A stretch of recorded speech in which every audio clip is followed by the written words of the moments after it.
Hey Explorers, I'm Jessica. And I'm Robert.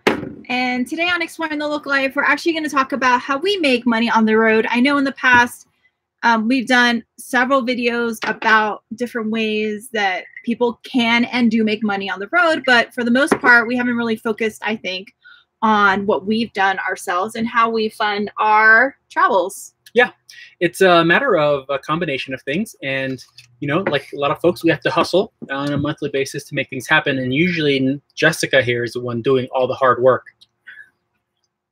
and eating apples. And eating apples, I know, I'm starving.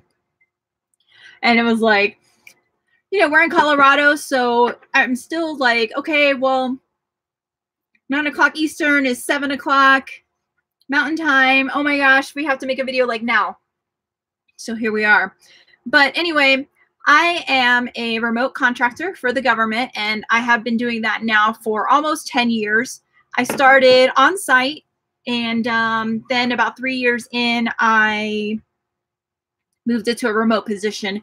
And when we hit the road, I was able to continue to work. How many years ago did you go remote? I said 3 years. No, you said 3 years into work at your company, you went remote, but how many years from today ago was it?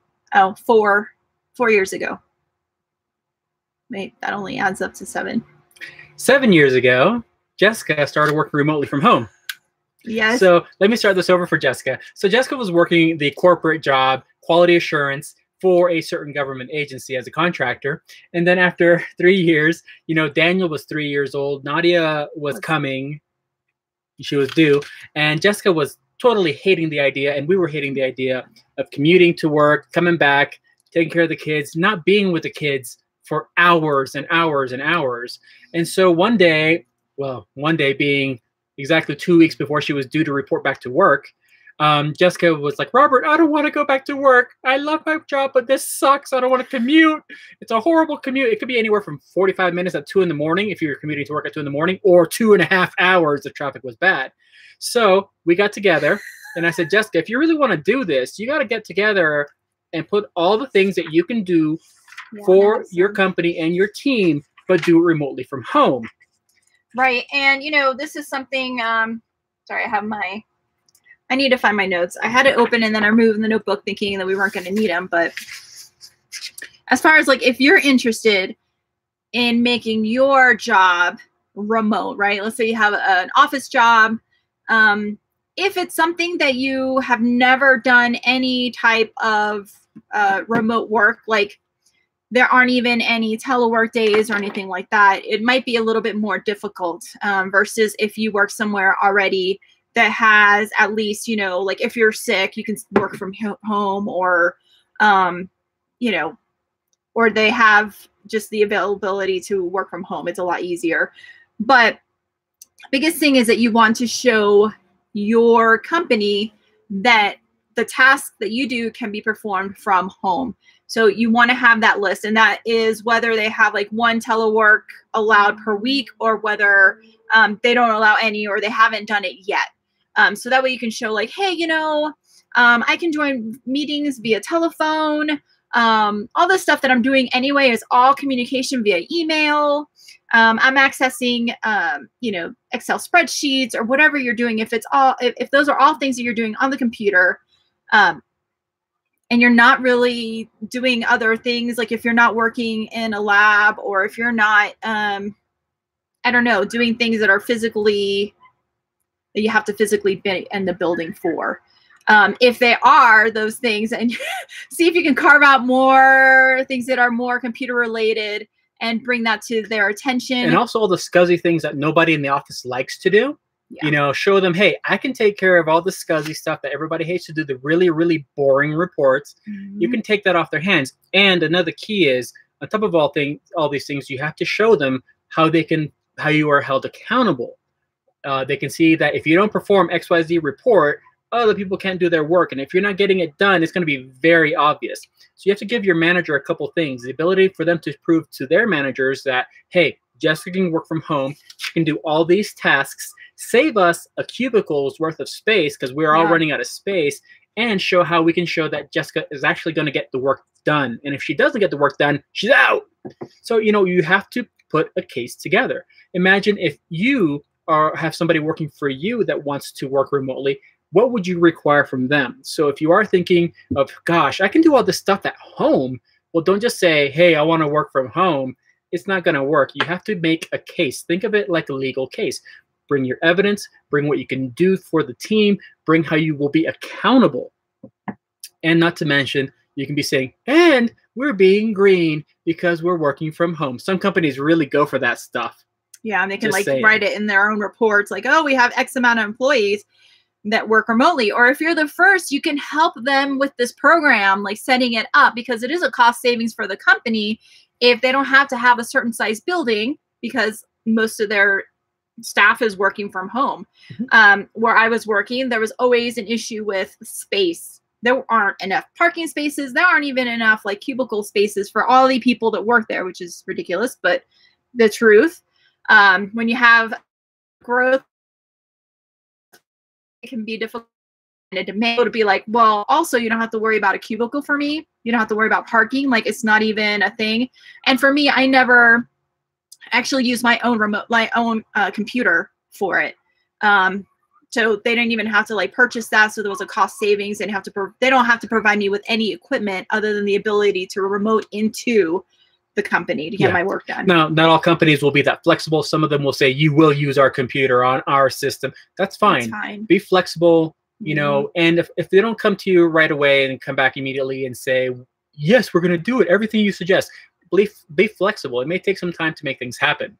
Yeah, and start slowly, you know. Don't be like, oh, I'm going to work 100% remote if they've never heard of the concept, if you've never even worked one day remotely. Like, you need to start off small. So if you're thinking about hitting the road and RVing, start the process now. You know, start thinking about, you know, talking to your bosses and stuff, because you're going to need to know that. Because if you still need to work on the road and your current company isn't flexible at all, even when you start presenting, you start doing things slowly, then that'll give you an idea of like, okay, great, I'm going to hold on to this job for now, but I need to start thinking about what other ways I can work on the road. But that is what I do. I work remotely. I work a part-time schedule because it works for me and my family structure. The fact that, you know, we have the kids at home. And then of course we run Exploring the Local Life. I run Exploring the Local Life. I don't know how much it takes to run a website, run a YouTube channel, a Twitter, an Instagram, a Facebook. It takes many hours. I mean, she works part-time at her other job and still works full-time at Exploring the Local Life and taking care of the kids and keeping this place ship shape. I mean, it is a lot of effort. So the other source of income that Jessica works are the website, Facebook, YouTube, Instagram, all this stuff. And it is critical to our household on a monthly basis. Want to go into that a little bit more, babe? Sure. Now, if you're thinking like, oh, I'm going to hit the road, I'm going to start a YouTube channel and a blog, and it's going to be awesome, and I'm going to make a lot of money, and that's going to pay for everything. Probably not at first. It can become something. It can become and something, we're working but it takes time to do that, because you have to pay. It's a lot of this stuff is there's ad revenue, and then there's like affiliate income. So with the ad revenue is literally when you're watching somebody on YouTube and they have advertisements during their videos. That's how they're making their money. They get a percentage of that advertising fee. The same thing with a blog. When you see advertisements on a blog, that's ad revenue. Yeah. So what they're doing is, if I may interject, so when you see a website, you see all these ads. My goodness. Well, that every little bit of time that you spend looking on that website is a metric that goes back to your advertisers, and that's how you get paid. If people keep eyeballs on your screen on a given ad, if you click on a given ad, wow, that means a lot to all the metrics. It means a lot to the website, the people, us, for example. If you click on an ad on our site, it shows them that, wow, people who go look at Exploring the Local Life are interested in our products. So we get a little bit more revenue. And then there's affiliate links. Jess? Yeah, so with affiliates, that's basically commission-based sales, really. But so there'll be, let's say, our biggest one that we make the most money off of is Amazon. We'll have Amazon links embedded in our blog posts, and people will go click on it. And even if they don't purchase the item that we've linked to, let's say we have a generator or something, somebody just wants to look at it, but then they're like, oh, you know, I needed a pair of socks. So they go from the generator page and then they start looking for socks and they buy a pair of socks. We get a commission off of the socks that they purchased. And we're talking about small commissions, you know, a little bit. Yeah, but all of these little tiny things add up into, it can be a significant amount of money. So it just kind of depends. And with the blog and YouTube, all these social media things that we do, a lot of that is also, excuse me, seasonal. So, you know, some months are really, really, woo, great. And other ones were like, oh my gosh, this is horrible. So, you know, and of course you have to be consistent. You have to keep putting content out there and grow and all that the stuff. Algorithm changes. Yeah. And you're screwed. Yeah. So it's not the easiest thing. And then there's other things you could do beyond that as well. Becoming brand ambassadors, you know, just working with companies directly and stuff like that, where you sort of almost become a little bit of a contractor stuff. Yeah, and we're working on that, and hopefully over the next few months you see us do more of that sort of work. Yeah, but that's so that's kind of like what I do ish to make our income. Yeah. And then Robert, let's take a quick break and say hey to everybody. Hey, Mountaintop Adventures. Thank you very much. RV Trailer Camping Adventures, what type of work do you do? Well, that's what we're discussing. Yeah, that's what we're Jessica does a lot of the social stuff. The website blog takes up most of her time. And then she has her day job remotely. Elizabeth, yeah, T-shirts. Yes, Exploring the Local Life T-shirts available on Redbubble. Morris Adventures 365. And moving forward, hey guys, first time catching you live. Well, welcome. Awesome, yeah. We try to do a live there. No, wait, not everybody. We don't. We don't try to do lives because lives, they do really great when we're doing it live and you guys are here, but then later on they don't really. The algorithm doesn't like lives for after the live. It's weird. But yeah, we lost track of the time. It was one of these like, what day is it? Robert's working. He's off. What time is it? Oh my gosh, we don't have a video prepared. Yeah, and I gotta go. And I gotta work tomorrow. So burnt chicken nuggets. Hey, burnt chicken nuggets. And thank you, Robin Moore. All right, and then so Robert's gonna go into what he does. Yep. So what does Robert do? Robert is the anchor that weighs everything down. It's also the thing that makes we couldn't do it without all of our incomes. How's that? So Robert, we need Robert's income. Yeah, here let me look up what I do for a living for a second. And we're gonna get a actual definition. Oh, I don't know what's going on. Oh, I misspelled. So what does Robert do? Well, Robert is an aircraft dispatcher, not a 911 dispatcher, but an aircraft dispatcher. And not an air traffic controller. No. Different things. What does an aircraft dispatcher do? Well, for an airline, the synopsis. The official description of what an aircraft dispatcher is? No. Go ahead. Okay, well, an aircraft dispatcher. So if you fly on any airline that you have bought a ticket on, the pilots are driving the airplane. Air traffic control is coordinating to make sure that everything flows in an orderly manner. But that pilot and co-pilot and flight attendant crew, they are go, go, go, go, go. Let me tell you, they are not planning their flight. Seriously.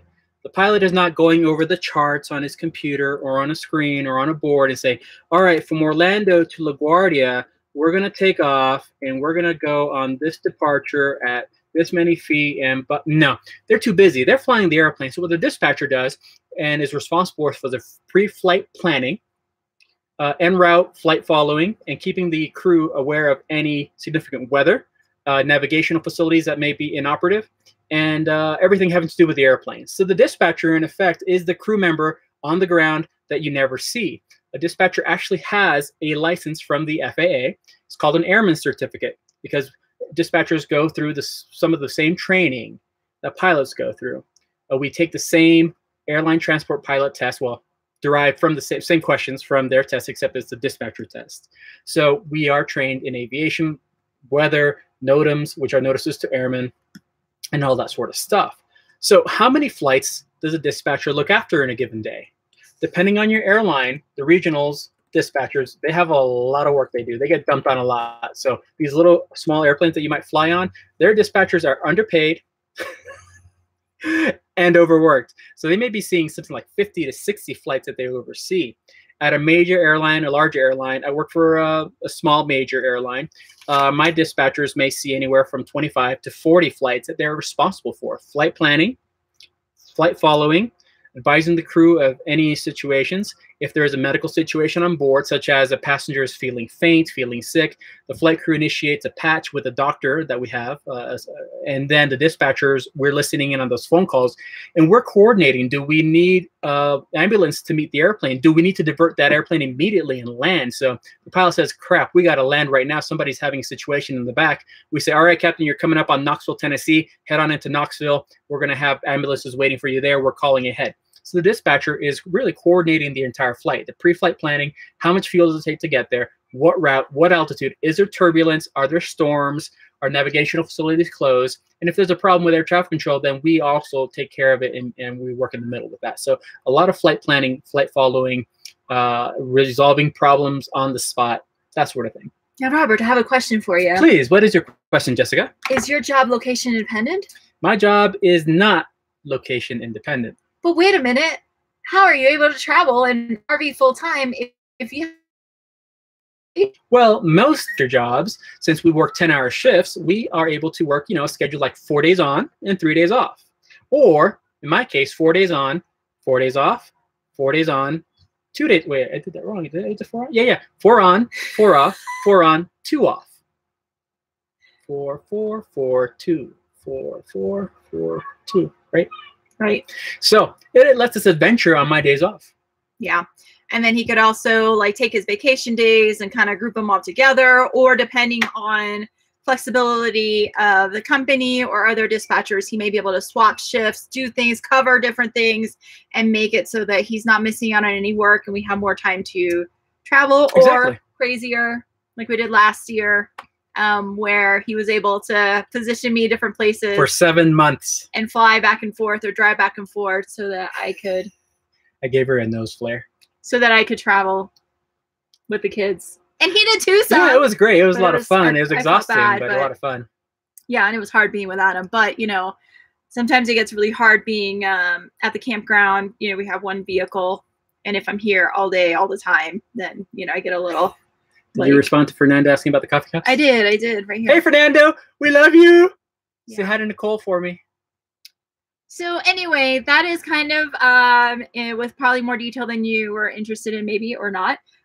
What we do that helps fund our RV life and just our life in general. So it's not 100% remote, and it works for us because we make it work. We are flexible. We're willing to do things that are kind of different, and most people maybe wouldn't think of, because they're like, oh my gosh, I can't work remotely. That means I can never RV full time. It doesn't mean that. It just means that you're not going to be able to RV full time like with nonstop travel. You're going to need to stop and work and do all these things. And we have a bunch of different videos that talk about the different things that you can do. Some of them are all completely location independent. And some of them are like travel nursing jobs or other contract jobs where you go to a place, work a certain amount of time that gets you to a different location. And then when that contract's up, you go to the next place.